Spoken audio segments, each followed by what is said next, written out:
नमस्कार विद्यार्थी मित्रांनो, स्वागत आहे तुम्हा सर्वांचं प्रिपेअरिंग ब्राईट स्टडी या आपल्या एज्युकेशनल यूट्यूब चॅनलमध्ये।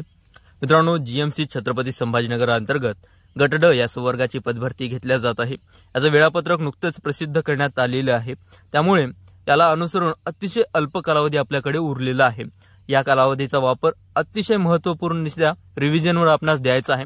तर मित्रांनो, जी जीएमसी नांदेडची प्रश्नपत्रिका मागे आपणास उपलब्ध झालेली आहे, काही दिवसांपूर्वी त्यांची एग्जाम्स घेण्यात आलेल्या होत्या, तर त्याला अनुसरून आपण टॉपचे प्रश्न या टेस्टमध्ये पाहणार आहोत, ज्याचा वापर तुम्हाला नक्कीच परीक्षेमध्ये होणार आहे। मित्रांनो, या टेस्टमध्ये बरेचसे प्रश्न जीएमसी नांदेडला विचारण्यात आलेले होते, ते सुद्धा ऍड करण्यात आलेले आहेत, जेणेकरून तुम्हाला एक अंदाज येऊन जाईल की परीक्षेत कशा प्रकारचे प्रश्न विचारण्यात येत आहेत। तर मित्रांनो, लक्षपूर्वक काळजी करून व्हिडिओ शेवटपर्यंत पहा, प्रत्येक गोष्ट नोट डाऊन करत चला, अतिशय महत्त्वपूर्ण हा व्हिडिओ ठरणार आहे। मित्रांनो, व्हिडिओला सुरुवात करण्याअगोदर जर चॅनलवर नवीन आले असाल तर नक्कीच चॅनलला सबस्क्राइब करा, बाजूच्या बेल आयकॉनला ऑल वर सेट करा, जेणेकरून इथून पुढे जे काही टेस्ट तुम्हाला मोफतरित्या मिळणार आहेत त्याचा तुम्हाला नक्कीच वापर करता येईल। तर पहा, जीएमसी छत्रपती संभाजीनगर भरती 2025 करता टीसीएस पॅटर्नवरील प्रश्न क्रमांक पहिला, मुंबई उच्च न्यायालयाचे किती खंडपीठ आहेत? मित्रांनो, अतिशय करंटचा हा प्रश्न। तर नुकतेच मुंबई उच्च न्यायालयाने एक नोटीस जाहीर केली आहे, ज्याद्वारे एकूण खंडपीठांची संख्या ही 4 ठरत आहे। आता कोणते? तर पहा, पूर्वी 3 होते, जे की नागपूर, त्यानंतर पणजी आणि छत्रपती संभाजीनगर। तर आता मित्रांनो, नवीन एक खंडपीठ तयार होत आहे, कुठे? तर पहा, कोल्हापूर या ठिकाणी। विशेष बाब म्हणजे उच्च न्यायालयाचे खंडपीठ सर्वाधिक असणारे राज्य हे भारतामध्ये महाराष्ट्र हे प्रथम ठरत आहे। म्हणजेच मुंबई उच्च न्यायालयाचे आता 4 खंडपीठ आहेत, जे की सर्वाधिक प्रमाणामध्ये असणारे आहेत। आणि याची अंमलबजावणी मित्रांनो लक्षात घ्या, 18 ऑगस्ट 2025 पासून होणार आहे। त्यानंतर प्रश्न क्रमांक दुसरा, खालीलपैकी कोणती तापी नदीची उपनदी आहे?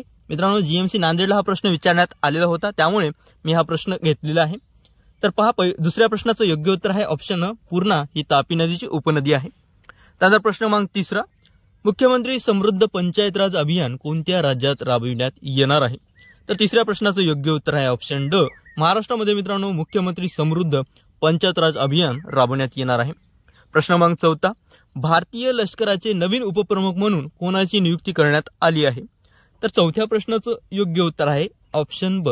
लक्षात घ्या मित्रांनो, लष्कराचे नवीन उपप्रमुख हे पुष्पेंद्र सिंग हे नियुक्त करण्यात आलेले आहेत। याच प्रकारे भारतीय नौदलाचे नवीन जे उपप्रमुख आहेत ते कोण म्हटलं तर पहा, संजय वात्स्यन हे नौदलाचे प्रमुख आहेत मित्रांनो।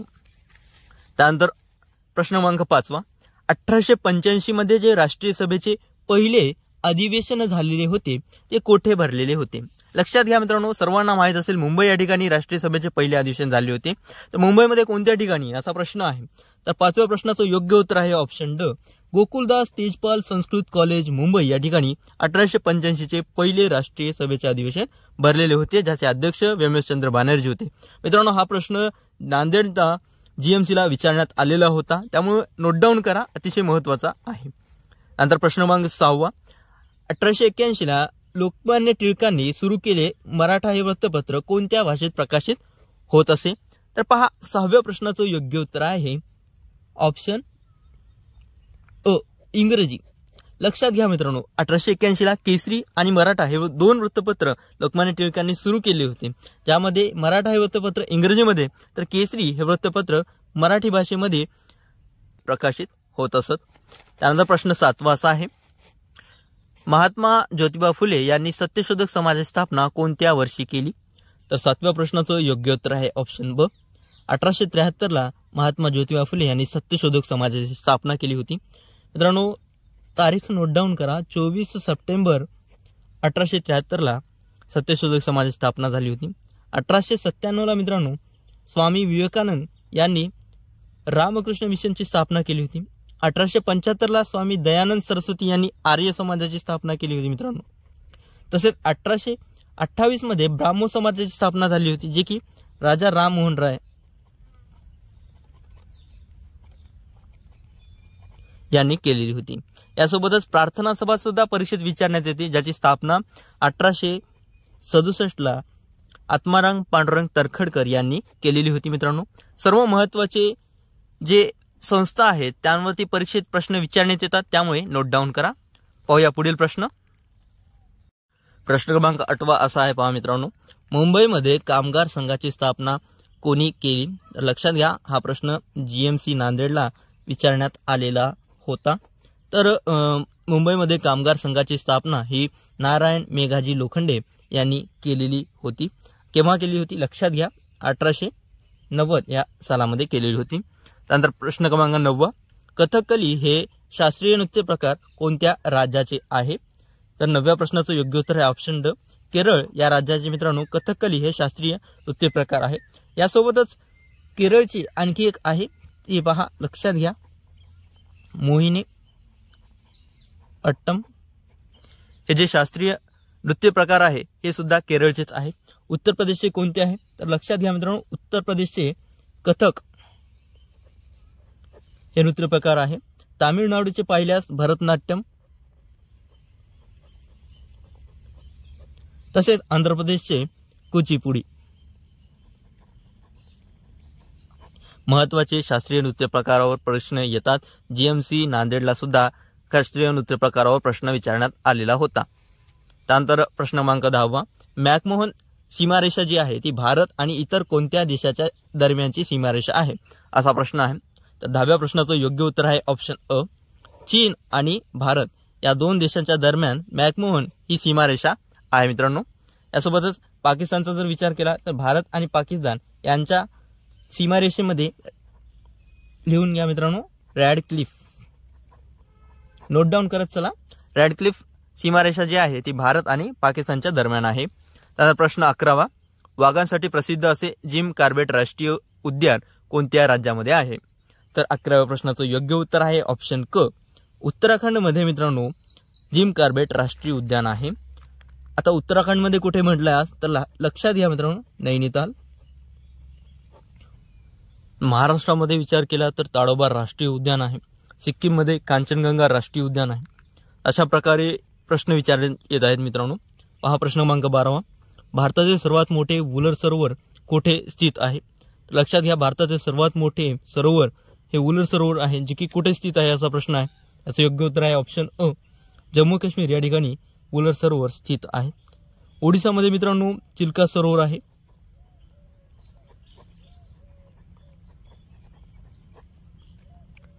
अशा प्रकारे प्रश्न विचारण्यात येत आहेत. पुढे पहा प्रश्न क्रमांक 13, पश्चिम महाराष्ट्रात नैऋत्य मोसमी वाऱ्यामुळे पाऊस पडतो, त्याचा कालावधी कोणता? तर मित्रांनो हा प्रश्न जीएमसी नांदेडला आला होता.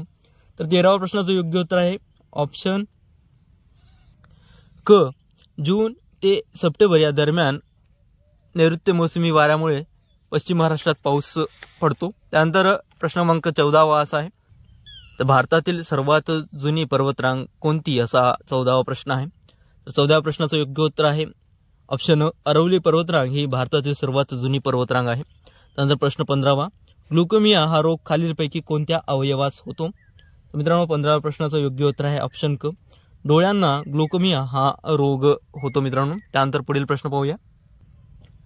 प्रश्न क्रमांक 16 असा आहे पहा मित्रांनो, चहामध्ये कोणता पदार्थ असतो? तर चहामध्ये मित्रांनो टॅटिन हा पदार्थ असतो. प्रश्न क्रमांक 17, मुडदूस हा विकार कोणत्या जीवनसत्वाच्या अभावी होतो? तर जीवनसत्व ड या जीवनसत्वाच्या अभावी मुडदूस हा विकार होत असतो. त्यानंतर प्रश्न 18, गोगलगाय खालीलपैकी कोणत्या संघात मोडते? तर मित्रांनो मोलस्का या संघामध्ये गोगलगाय ही येत असते. त्यानंतर प्रश्न क्रमांक 19, संविधानात भारतीय भाषांची माहिती कोणत्या परिशिष्टात नमूद करण्यात आलेली आहे?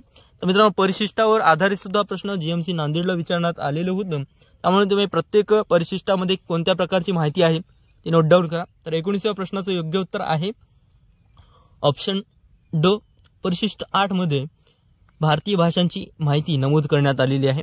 आणि शेवटचा प्रश्न क्रमांक 20, ग्रामपंचायतचा कार्यकाळ किती वर्ष असतो? तर ग्रामपंचायतीचा कार्यकाळ हा मित्रांनो 5 वर्षाचा असतो. तर अशा प्रकारचे अशा फॉर्मॅटमध्ये प्रश्न विचारण्यात येत आहेत.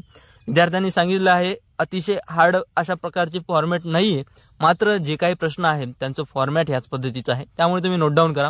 इथून पुढे आपण मराठी, गणित, इतर विषयांचे सुद्धा टेस्ट सिरीज अगदी मोफतरित्या आपल्या चॅनलच्या मार्फत सोडून घेणार आहोत. तुमचं रिव्हिजन अतिशय योग्य मार्गदर्शनामध्ये करून घेणार आहोत.